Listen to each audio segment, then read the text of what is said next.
Hello everyone, this is Charlie from the Bloomingdale Public Library, and welcome to Inkscape for Beginners, a free vector graphics program. Let's get started. So what exactly is Inkscape? Inkscape is a free, open source application for creating and editing vector graphic images. In other words, it's a drawing program. If you don't know what vector graphics are, that's okay. We're going to discuss it because it's important to know the difference between vector graphics and the kind of graphics you're probably accustomed to seeing and manipulating in something like Photoshop, GIMP, or Microsoft Paint. Inkscape is used for the kind of work you would do with Adobe Illustrator. So if you're someone that uses Illustrator but finds the cost prohibitive, Inkscape would be for you. Inkscape is not a photo editor, but raster images can be imported as objects to be used in your image. So if you don't know what raster images are, again, don't worry about it. We're going to discuss it later. Images created in Inkscape can be exported as raster images, so that way anything you do make in Inkscape you can bring into Photoshop or GIMP and manipulate them there. And if you were looking for a free and simple photo editor, I'd recommend having a look at View. It's a small program, maybe not as robust as Photoshop or GIMP, but what it does extremely well. Maybe something more along the lines of Photoshop Elements. So in discussing the difference between vector graphics and what you're typically used to seeing, we're going to have to start off with the question of what is raster graphics. Most digital images use raster graphics, also known as bitmaps, and these images are made of a grid of pixels, which are little rectangles of color. I don't think that concept is too foreign to anybody viewing this class, but nonetheless, it's important to know about the pixels before we discuss what vector graphics are. So when you blow one of these raster graphics up, the rectangles become bigger until the image becomes pixelated and you don't know what you're looking at. And if you were to shrink one of these pictures down, you actually reduce the number of rectangles, meaning you're reducing the information used to describe the picture, ultimately changing the image, and you're losing information. And if you wanted to blow something back up, again, you're going to get pixelated at a smaller resolution than you would normally. Raster images need to store the color information of each pixel, meaning the more pixels, the exponentially larger the image gets. PNGs, JPEGs, bitmaps, and GIFs are all examples of raster graphic image types, and I think most of us have seen those around before. So with all that said, what are vector graphics? Vector graphics are made of objects described by mathematical functions on a coordinate plane. So you would typically use very familiar tools to make your picture, but then behind the scenes, it's converted into math functions. And in Inkscape, you could actually have a look at what these math functions look like in a text editor. So it's nothing we're going to be looking at today or anything you actually need to work with if you wanted to work with vector graphics, but it's still kind of interesting that an image can basically be reduced down to a text file. So vector graphics can be scaled up and down without losing information or resolution. In other words, when you start blowing them up, you don't get pixelated, and if you shrink them down, you don't lose information. You can blow a small picture back up without getting pixelated.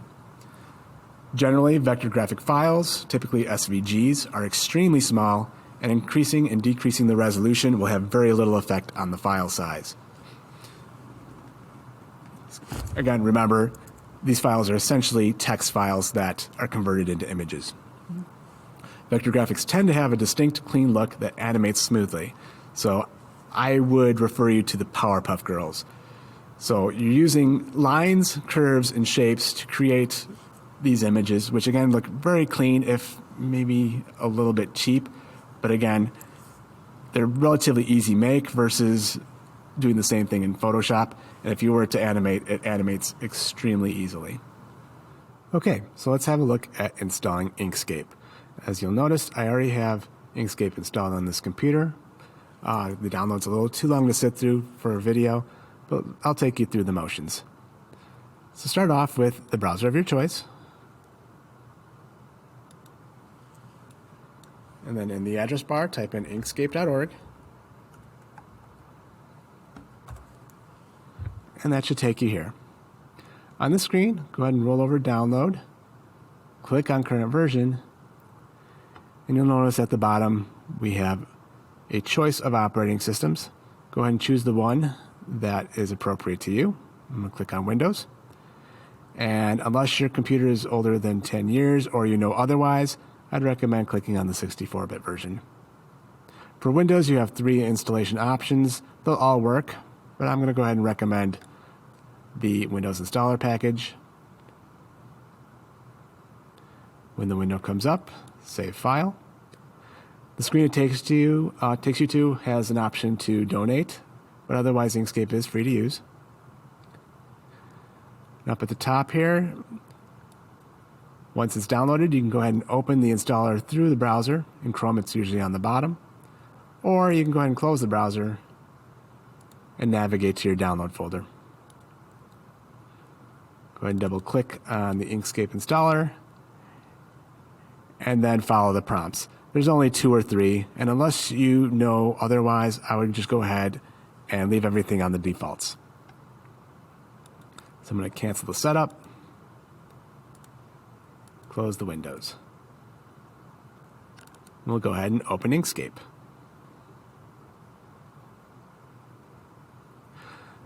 So the first screen it takes you to will probably look a little different than this. There'll be a blue button in the lower right corner. Go ahead and click on that once or twice, and that will take you here.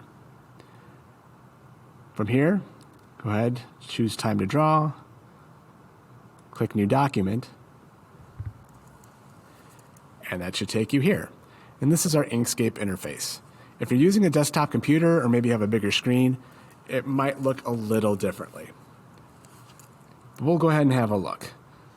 At the top, we've got a menu, which is pretty standard. Below that, you might have the command bar, and that's the big difference here. On this laptop, the command bar is located on the right. On a bigger screen or on a desktop, you'll still have the next row here, which are snapping options, which are all something you can mess with on your own. I'm not going to get into it today. So then at the top, we've got a ruler along the side, another ruler. On the far left, we have our tools. We're only going to cover a couple of them today. I'm going to move just a little bit so my recording software doesn't block it.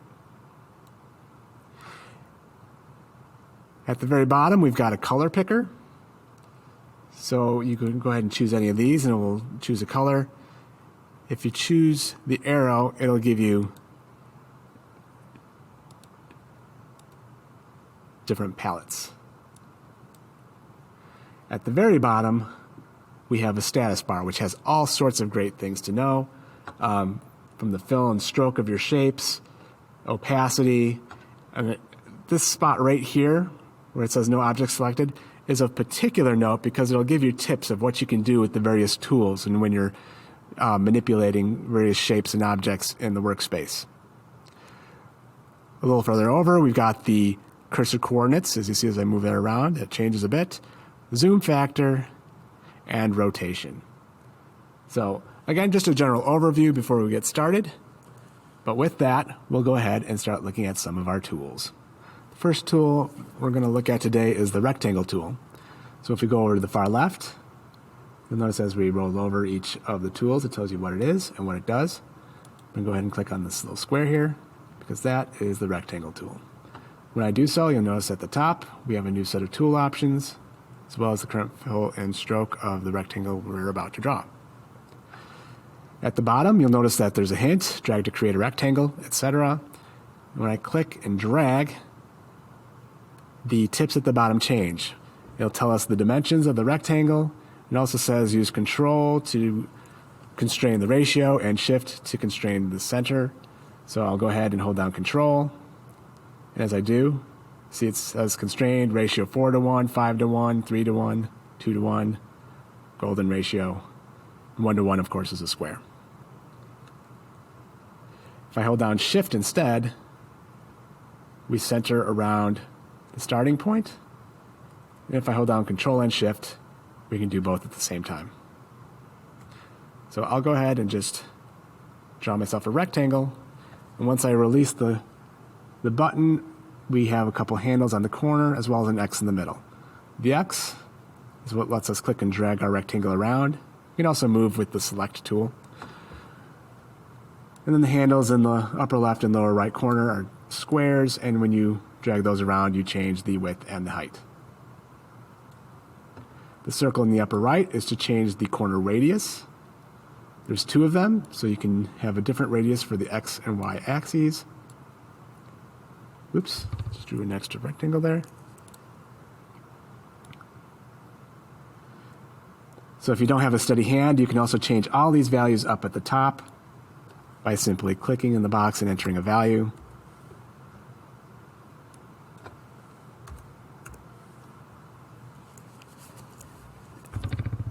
And that is how you draw and manipulate a rectangle. So you might want to start messing around with the colors, in particular the fill and the stroke. And to do that, you go to Object, Fill and Stroke, and that pulls up a dialog box on the right here. So there's a lot of different ways you can adjust the coloring. I prefer the wheel personally. And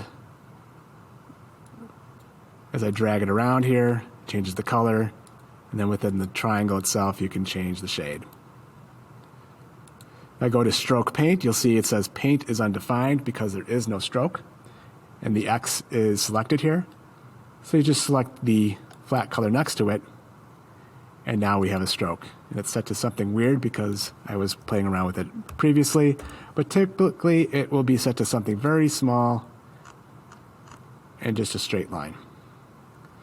So that will probably be what you're looking at if you're looking at it for the first time. Again, if you want to see your stroke, just increase the width to something a little larger. And again, if you wanted to change the style, you can click on dashes or whatever, and you get a different look to the stroke.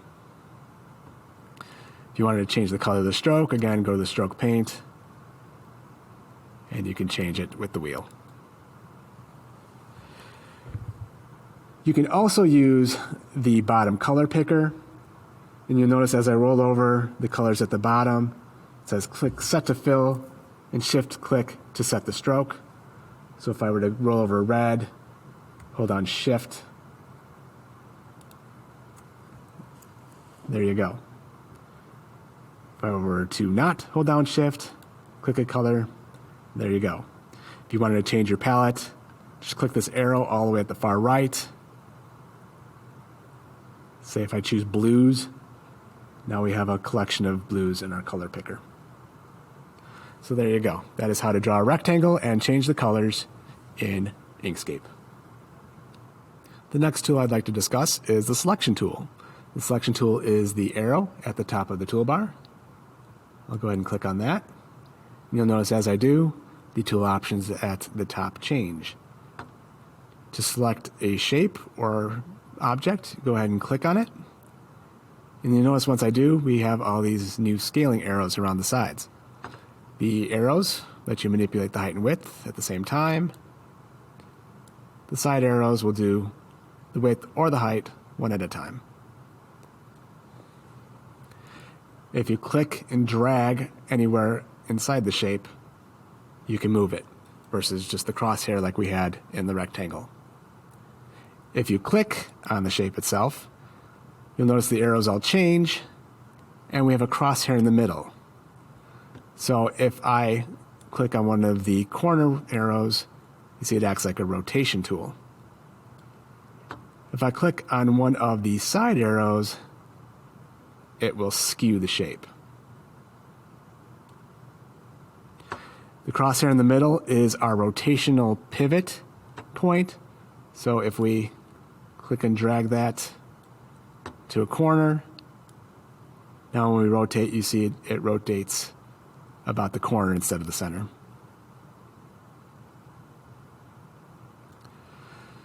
So with the object selected, we have all the standard editing options available to us.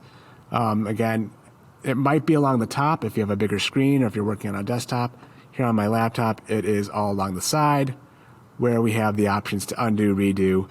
Then we have copy, cut, paste, and duplicate, which is basically like copy paste. Just to demonstrate, I'll go ahead and cut and paste. Duplicate, doesn't look like anything happened, but once I click and drag, you see I have a duplicate shape. I'm going to go ahead, select the rectangle tool, and draw another. Heck, I'll draw a third. I'm going to make these different colors just to help things out. Okay, so now with these three shapes, I want to demonstrate selection with multiple objects. So if you needed to work with multiple objects, including paths, which we'll discuss later, you do just like you would think. You would have one shape selected, hold down Shift, and then select another shape. And when I do that, you see our arrows now surround everything at once, and we can manipulate all three objects at the same time as if they were one object. If you wanted to deselect a shape, you hold down Shift, click on the shape, and you remove that shape from the selection. I'm going to go ahead and select multiple shapes again. And with multiple shapes selected, we can also choose to group them. The group tool is the one with the circle and the rectangle with the 4 dots around it. And you notice once I do, we now have one rectangle, and it acts like it did before. But when I deselect the selection and then select it again, it still selects everything as if it were a single object. So it remembers the grouping. And if you like, you can create a group and then another group and then create a group of groups, creating a group hierarchy. Just a very convenient way of organizing your material if you're not into using layers, or maybe there's a reason that you'd prefer using groups versus layers. But just know that that option is available to you. And if you wanted to break the group, select your group, choose Ungroup, and we're going back to having 3 objects selected together. You have to click away from them to go back to selecting individual shapes. And there you go. That is the selection tool, along with how to group objects. This next tool is where we really start to get into vector drawing, and that is the pencil tool, or draw freehand tool. If you go over to the left side, it is halfway down. I already have it selected. Just to make a point of it, I'm going to go ahead and select it again, and notice that it has its own set of tool options. So to use the tool, you'll notice our cursor has turned into a pencil itself. And there's also some instructions at the bottom that we'll get into in a bit. I'm going to go ahead and click, drag, squiggle around, release. And that is what we call a path object. So it's not just a line. It is its own thing. It's an object, and it has its own properties and things we can do with it. So it's very different from just drawing with the paintbrush in like Photoshop or Paint or anything like that. So with our path object, you'll notice as I roll over it, it'll say handle to cusp mode. We're not going to get into what that means just yet. But as I roll over for a bit, the handle turns red, and at the bottom it says drag to continue the path from this point. So if I do that, I have increased the size of our path object. The bounding box of the object grows to show that. But if I go near a handle without being right on top of it, without it turning red, and just start drawing, you'll notice that the path connected itself, but it's its own separate path. I have 2 objects now, not one continuous path object. So in most cases, that's not what you want. I'm going to go ahead, hit the undo button over here on the right. Now this time we have to use the select tool, select our path object again, and then go back to the freehand tool. Now we can go back to trying to connect our object properly.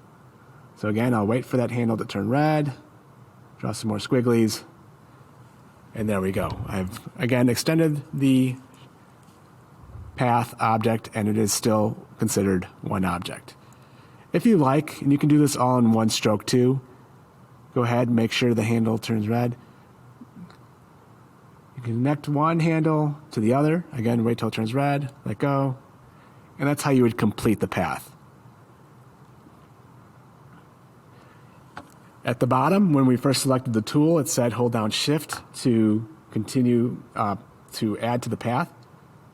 So I'm going to go ahead and hold Shift, draw some more squigglies. And you'll notice even though it's not connected to the original path, it's still considered a part of the same object because I held down Shift and it appended the squiggly to the path. And even though it's not connected, there are reasons why you want to do that, which we'll get into in just a bit.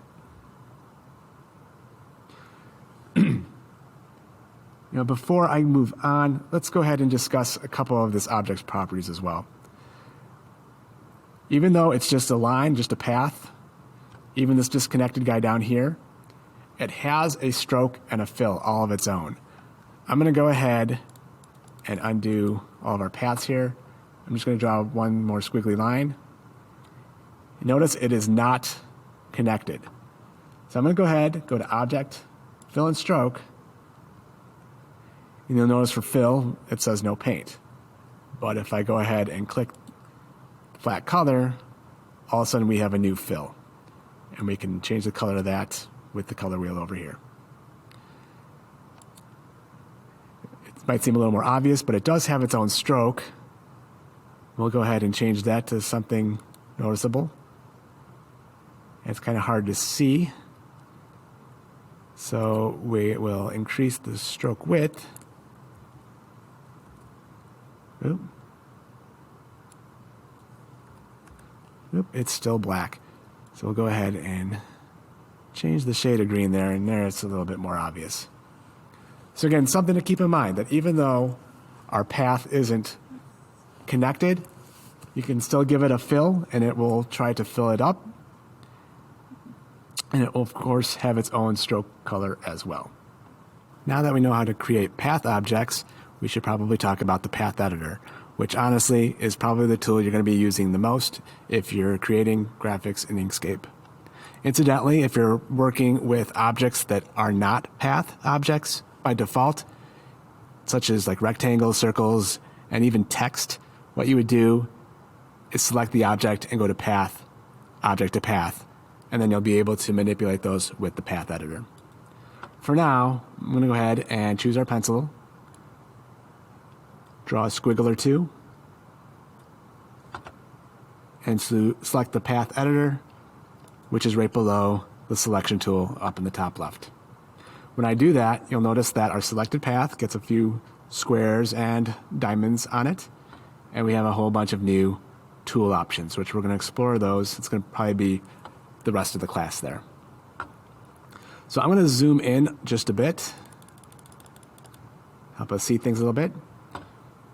So the squares and diamonds on our path are called nodes, and the part of the path in between the nodes is called a segment. If you select a segment, it will also select the two nodes on either side of the segment. If you select a node, it will select a node, and by default, you're also going to see the Bezier handles on the node itself and the nodes next to it. Just to make it a little easier to see, these are what Bezier handles look like.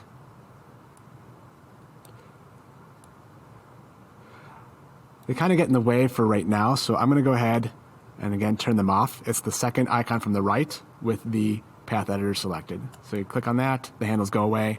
We're going to focus on the nodes for right now. So the first thing you see on the options here is the insert a new node. So if you have a node selected, nothing happens. But if you have a segment selected, again with both nodes on either side highlighted, you click add a node, and it'll put a node in the middle there. So if you need a little bit more definition in your path, if you want to make a few extra curves or whatnot, adding nodes would be how you do that. So now we have two segments selected. And you see we put a new node in each one when we go to add a node. If we want to delete nodes, we would use the delete node option right here. So I'm going to select this node here, hit delete, and when you do that, the program tries to keep the path shape as best it can. So sometimes it works better than others. You can only do so much when you're missing nodes, but that's what will happen by default. The next guy over will try to merge two nodes. So that could be particularly helpful if you wanted to connect two ends of a path, or maybe connect two ends of two separate paths. what you do is click on one of the nodes, and then I'm going to click on a node here. And when I click this, it's going to combine both these nodes into one and meet them up in the middle. So it's a nice way to join two paths together. If you wanted to turn one node into two nodes, again, we'll just select this one node that we just made. Click on it says break path. But what it does is it creates two nodes with no segment in between. So you have to pull them apart in order to see what we actually did, but that's what that one does. Now let's say we wanted to not combine these two nodes, but instead put a segment in between the two of them.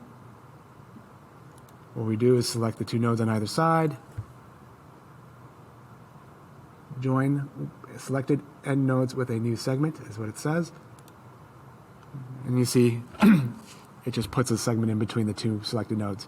Something to note, you can only have a segment on either side of a node. You can't have three segments connected to the same node. Again, these nodes are part of a path, and a path doesn't have any branches. So the last option we're going to talk about for now is basically the exact opposite, which is deleting a segment. So what you would do is select the segment in between two nodes, click on this tool option, and that is how you would break apart the path. How you would break apart the path by deleting the segment but not the nodes. The last topic I'm going to cover today is the Bezier handles. Bezier handles are what give a path their curve. So I'm going to go ahead and draw a path real quick, a simple one.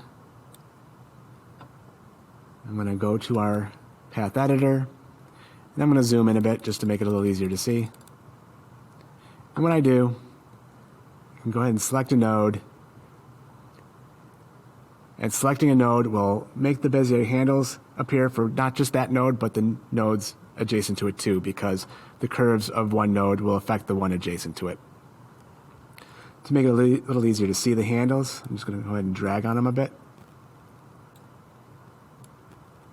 And I'll admit, they're very fun to play around with, but kind of hard to fully master. So play around, you'll get the hang of it eventually. And when you do, you'll want to make sure you know about the different kinds of nodes that you can have with regard to the Bezier handles. The first one is a corner node. Go ahead and click that. When I make a node a corner node, the handles can now be moved independent of each other. So it'll let you get a sharp edge if you wanted. The next one is a smooth node, and that will keep the handles on the same line. So they'll always be across from each other. After that is a variation of that called the symmetric node, and you'll see the handles don't just stay across from each other, but they also extend and contract at the same time.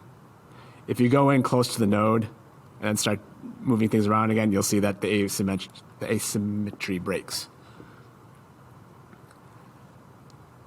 The other kind of node, the last one, is the auto smooth, which will try to make all the selected nodes into a smooth curve. I'll select a few more. You see what it tries to do there. The nodes on the end will only have one handle, so be aware. Just to take a look at the rest of our options here, we have make selected segments lines, which will do exactly what you expect it to do. So if I make this segment nice and curvy here, this one in particular, I'm going to select it, turn it into a line, and you can see the two Bezier handles basically disappeared, leaving only the handle on the other side of the node. At the same time, you've got the exact opposite. I do that, and the handles come back. So that's the Bezier handles. Kind of as an addendum to them, we have the pen tool, or as they call it, the Draw Bezier Curves and Straight Lines tool, which is a terrible name. I'm going to go ahead, use the selection tool, delete, and I'm going to go ahead and use this pen tool, or Draw Bezier Curves and Straight Lines tool. Gosh, that is terrible. When you do that, you can click and click and click to make straight lines, or you can click and drag and make the curves as you make your path. This takes an incredible amount of practice and patience, but once you do it, you will become a vector graphic master. You can go ahead and complete the path just like you would with the pencil tool. You can give it a fill.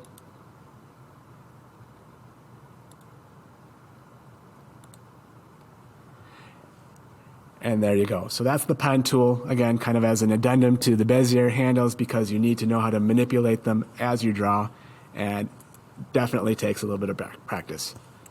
So I know there's a whole lot more we did not get to, but I think we covered the basics and gave you a nice taste of what Inkscape has to offer.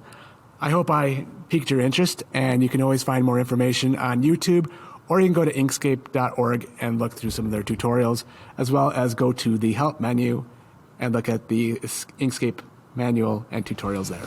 Thank you.